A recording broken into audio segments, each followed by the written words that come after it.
What's going on, Big Blue Nation? That was a tough one. Kentucky falls today 76-64 at home, making their season record now 1-1. Richmond now improves to 2-0. We're going to get into it, look at all the numbers, analyze what went right, what went wrong, and kind of talk about exactly what we saw today. You know, it was a performance right from the get go. We had our opportunity. Richmond came out early on and struggled shooting the ball, and that was a great opportunity for Kentucky to at least gain quite a bit of control. I expected, looking at the way they were shooting earlier, Kentucky really should have probably had closer to a 10-point lead at least at half. As they couldn't throw it in the ocean, I think they shot 28%. Richmond did in the first half. Kentucky shot the ball quite a bit better. I think they shot about 44% in the first half. The problem is they got about 10 less shots due to turnovers. I think they had I think it was 10 turnovers in the first half to only 5 for Richmond, which definitely played a part in Kentucky not being able to stretch it out just a little bit more than what they did there in the first half. Now, it was obvious that we were playing against some experienced players. They seemed to be very comfortable running their stuff. Even our length did affect them, but as the game wore on, they learned how to adjust, and they made the proper adjustments, but they never felt uncomfortable out there. I never felt like we did anything to make them uncomfortable. And, really it was a clear indication that, the other night it was just a case of, we were making shots and got in a good comfort zone early, and that didn't happen today, and I think that's what it was. I don't necessarily think that it's because Richmond was that much better defensively. Obviously, they got some standouts. I mean, we talked about Gilliard, on the preview video about, what a pickpocket he is, and just an harasser on the defensive end, and that's exactly what he did. KO and Golden did exactly what we would expect two experienced veteran big men to do. They got in there, they made the plays. You didn't see them bringing the ball down, around their waist. I mean, they got the ball, kept it up high, and made the smart plays and looked like the smarter players. Kentucky finishes today 22 out of 61 for 36.1%. They just never got in any rhythm. I mean, aside from that little stretch there early on in the game where Olivier Sarr, made 3 or 4 nice moves there and got buckets for Kentucky, they just never showed really any consistent flow. I thought BJ was going to kind of take over. BJ Boston was going to kind of try to take the game over early on, and he did, in the first half kind of, steady us. He and Sarr did. But really that was all we had. Nobody else really got involved. Nobody else really stepped up and was able to put the ball in the basket consistently for us. And, that was really our downfall in the game is we couldn't consistently score the ball, especially once we got into the second half. And that's something that we really didn't have to expect. Kentucky that's going to be one of the things that we'll talk about with this young team is how well do they, what kind of start do they get off to? Because if they can get off to a good start, I really feel like that there's a good chance that they can stay in that flow throughout the game. But, it did not happen. Not today. It was not meant to be.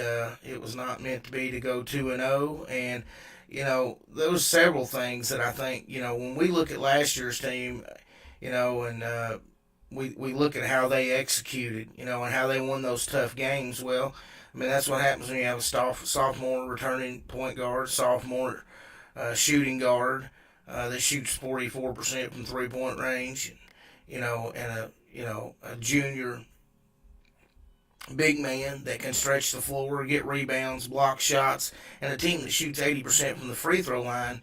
When you put that up against a whole brand new group of players that are now having to learn and play together, and a lot of times it just doesn't happen, in a short period of time. And really and truly, it's a miracle to get it to happen in the 4 or 5 months that you have. You know what I'm saying? So I understand. I've had different people reach out to me, on social media and what this, that, and the other.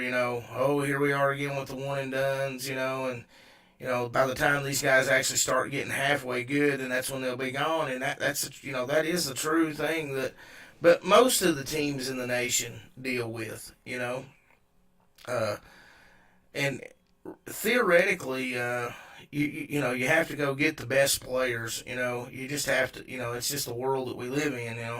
And today, yeah, we got beat by a bunch of seniors. A bunch of seniors, but it wasn't just a bunch of seniors. It was a bunch of seniors that were pretty good basketball players. And like I said, we talked about it a lot in the preview video. I mean, I talked about KO, and Golden, what they were going to bring to the table, and how, we were going to have to match up with those two guys down low if we wanted to win this game. So, I mean, it's not like I'm so shocked, that we lost, honestly.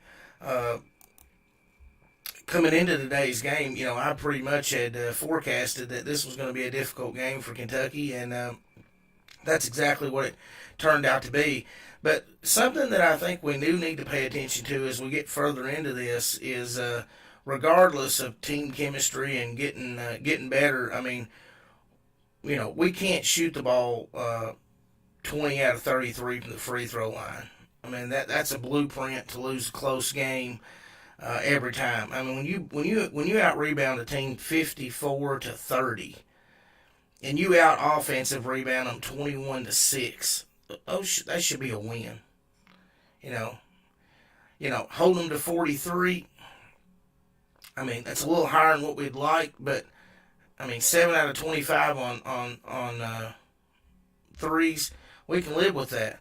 But that's a 21-0 edge for them. We went 0 for 10 from downtown. So, I mean, I think really this game, really you can break it down into two numbers that cost Kentucky the game, and that's the 20 out of 33.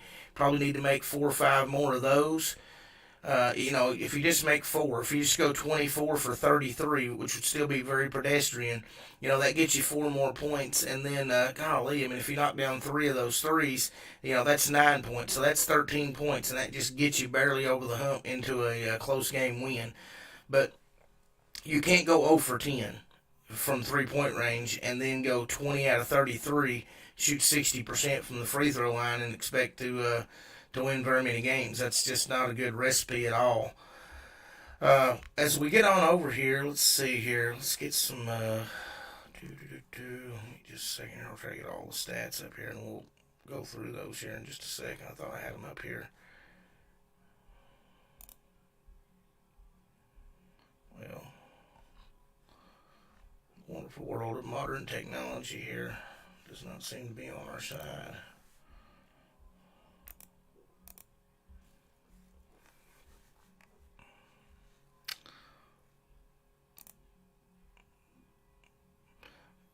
And, kind of, as this, we move on, Tuesday, it's a quick turnaround. We've got Kansas coming in here. I don't think Kansas is, as good as some of the Kansas teams that we've played over the last few years. But nonetheless, you can't play like you played tonight. I mean, you just have to have better execution. At times, you could really see, the true inexperience. I mean, down the stretch, Cal was just trying to get them to huddle together. Like, I think Clark got fouled, and, they did, he was like yelling, huddle, huddle, It's just like, holy cow. We really showed our inexperience there, and honestly, I do believe that this is the kind of team that, it's definitely going to take Cal, through the Christmas break to get some of these things ironed out, because you could tell we didn't really know where we were going with the ball. It was there was times where we were just so uncertain, as far as what to do with it. If you look at the minutes, Brandon Boston played 38 minutes. Shot 8 out of 20. 0 for 3 on threes, which is a theme. But, he had 10 rebounds. I thought he played hard. Scored 20 points, had one steal. And Olivier Sarr, 7 out of 11 from the field. From the free throw line, 5 out of 13 from the field. Played 38 minutes also. Those guys, you just couldn't take them off the floor. And then, I thought Terrence Clark really gave us a lift coming out of the second half there. And one of the real key moments of the game where I thought things really, really changed is Terrence hit that step back three, and they called him for a walk on that thing. And it was a key sequence in the game because they went back down and scored. This is when it was a really, really tight game, and it just sort of shifted the momentum back over to them. They went down and got a basket. And then, right after that, I think we came down, got a steal, and then went back down the other way. And then that's when Askew, we thought he had an and one, and unfortunately got called for a charge. So those two plays happened back to back, and it was just a key sequence because it shifted the momentum back to Richmond in a very tight game. So Clark plays 35 minutes, goes 5 out of 10, 5 out of 9 from the line, finishes with 15 points, and that was about it. You can look at, Cameron Frazier played 15 minutes, had 4 points. Did have 6 rebounds. I like the way Isaiah Jackson fought in the game. We'll get to him here in a second. Devin Askew played 36 minutes. Cal lost his confidence in Davion Mintz early on.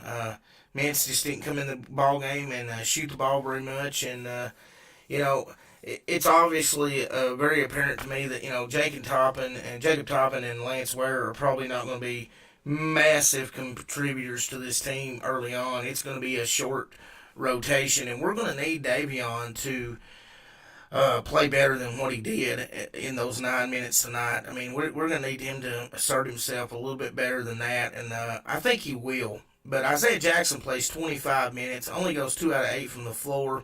Did have an ankle tweak, that's why he didn't start the game, but he still ended up playing more minutes than Cameron Fletcher. He got in there and battled the whole way, though. 6 points, but he had 14 rebounds, so he played. He played really good there, but 21 turnovers. The 21 turnovers, 0 for 10 for 3, and 60.6% from the free throw line on 33 attempts.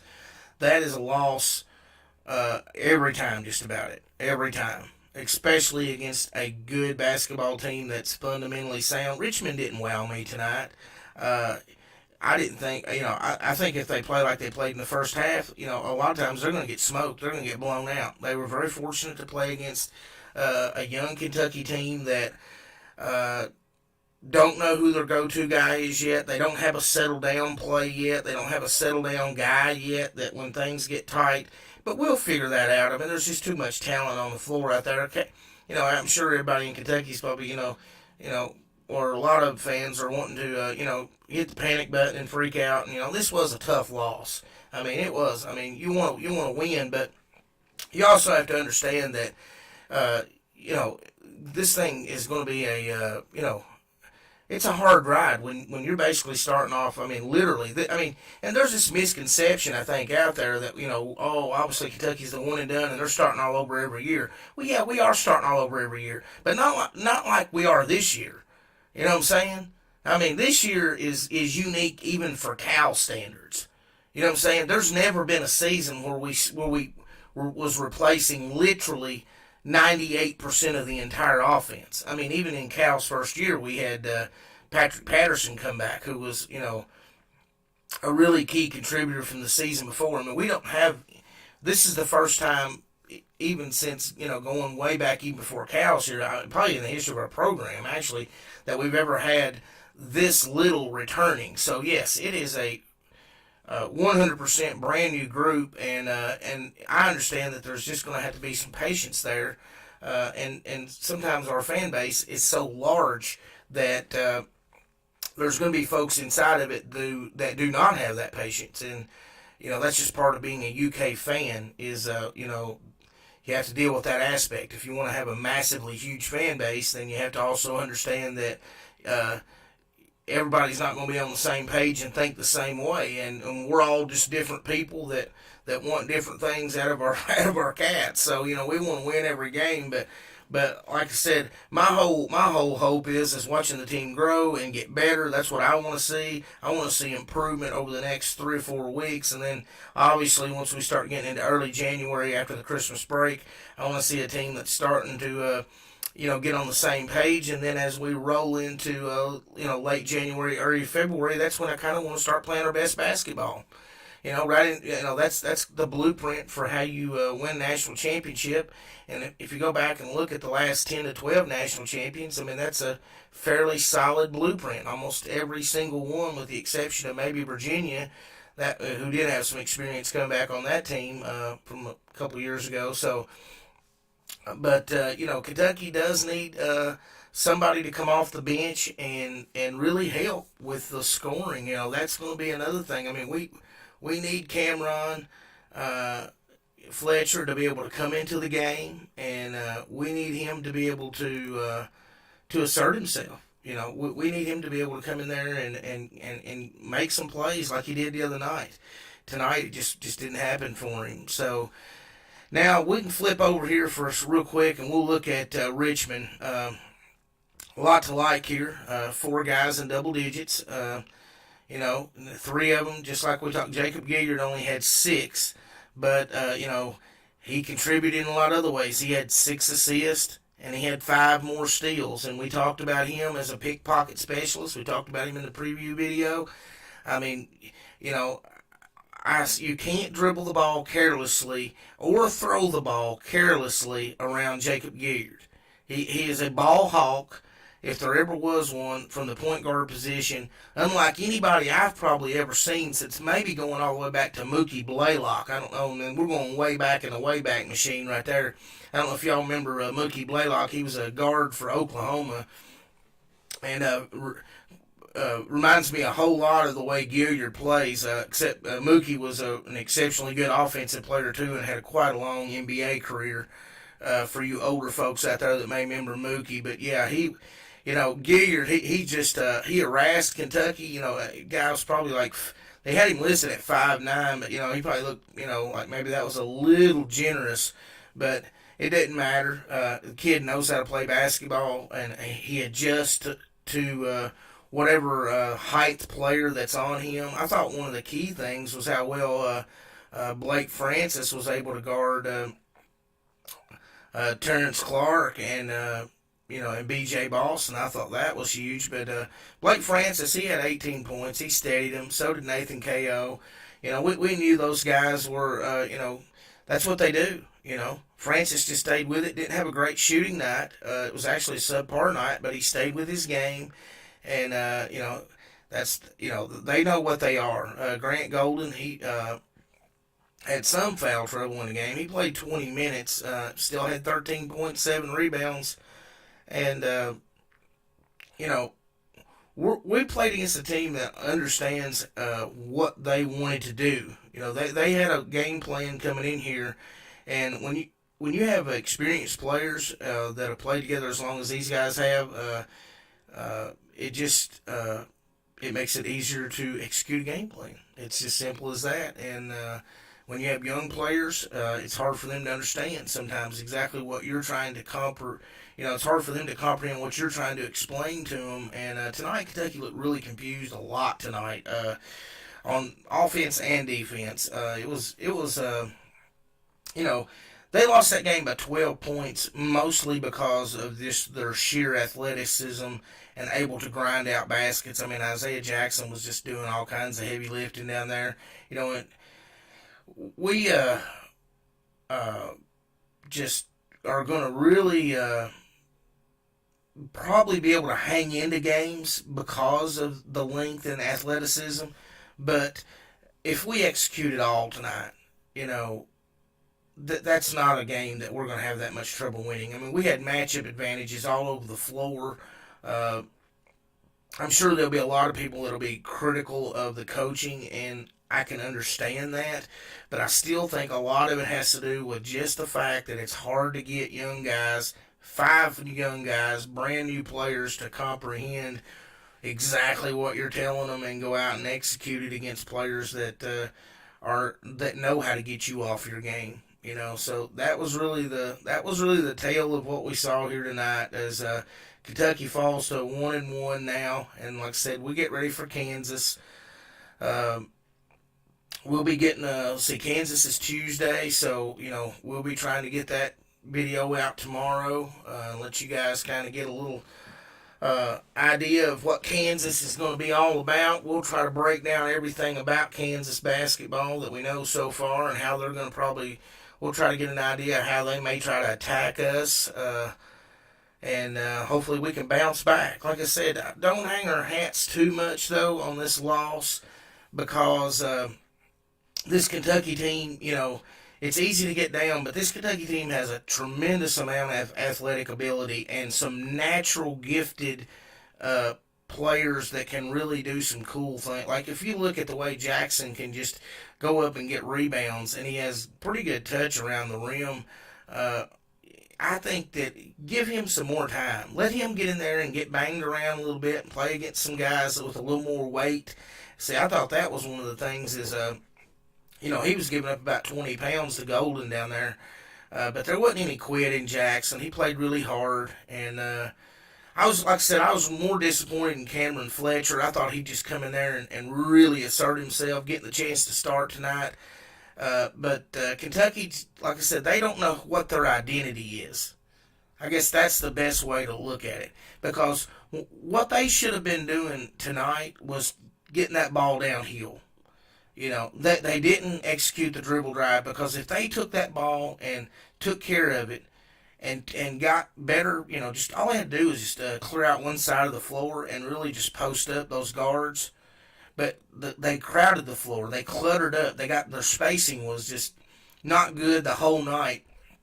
But if they would have just valued their possessions and simplified the game and just took Clark and Boston and posted those guys up, and really probably Sarr should have got more touches in the post. Jackson should have got more touches in the post. We should have ran everything through the post tonight because we had size advantages all over the court. And if we would have done that, we probably would have had a much, much better chance of putting more pressure on Richmond. But Richmond was able to play free and loose. Kentucky never ran away with it in the first half when Richmond played their worst.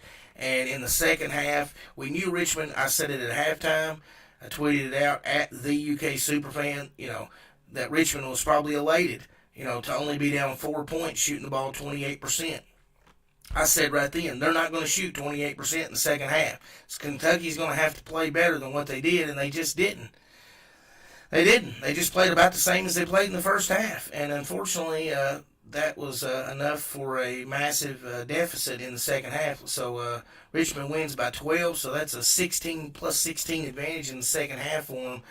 And so that's the way it goes, guys. Like I said, we're 1-1. I appreciate everybody for tuning in, the feedback and everything. It's been really cool this last week as we kind of grow this channel.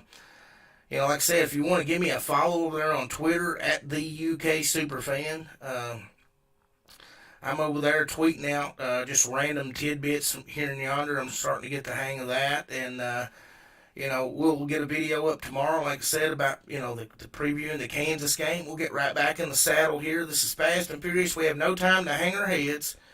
It's a long season. No time to hang our heads. If anything, this could be a very big eye-opener. If Kentucky comes in here and Richmond shoots the ball 30% tonight and we squeak out a win playing the way we played today, that would probably have just led to an embarrassing loss against Kansas on Tuesday. So maybe coming in here tonight and playing this just awful basketball that we played tonight, maybe that right there will be an eye-opener tomorrow, and we will really, prepare for those details. This young team is going to have to listen to these coaches and really hammer on to these details because, we clearly didn't understand. I mean, the way we threw the ball and dribbled the ball is so carelessly at times. We just did not value the possessions at all. And you get around a kid like Jacob Gilliard, who is just a specialist in that area of just taking the ball away from you. I mean, he just specializes in it. I mean, he's just a really, really, really good basketball player. and one that I hope he ends up going on to break it. I think he's on pace to be the all-time steals leader in the history of the NCAA basketball. So, I mean, the kid is definitely a pickpocket expert, and I look forward to kind of keeping up with this Richmond team from afar as the season goes on, because they're kind of fun to watch, you know. And if you're just flipping through the channels and you're going to watch some random game, Richmond's the kind of team that kind of fun to watch. It's kind of watch a bunch of scrappy, smart players, and they did that tonight. They used their scrappiness and they used their smarts, and they got a 76-64 win over the Cats. Guys, if you haven't already, if you don't care, like this video. It helps us with the algorithm. It gets more eyes on us. Seems like the more likes we've been getting, the more YouTube has been sending this video out to other Kentucky fans. So we're hoping to grow the channel. And like I said, I appreciate y'all's support so much over the last couple of weeks. It's just been so encouraging and so uplifting, and it's kind of exactly what I needed. So I look forward to doing more of these videos for you. Again, if you haven't subscribed, go ahead and hit the subscribe channel. I know a lot of you is watching, but if you hit that subscribe button, it also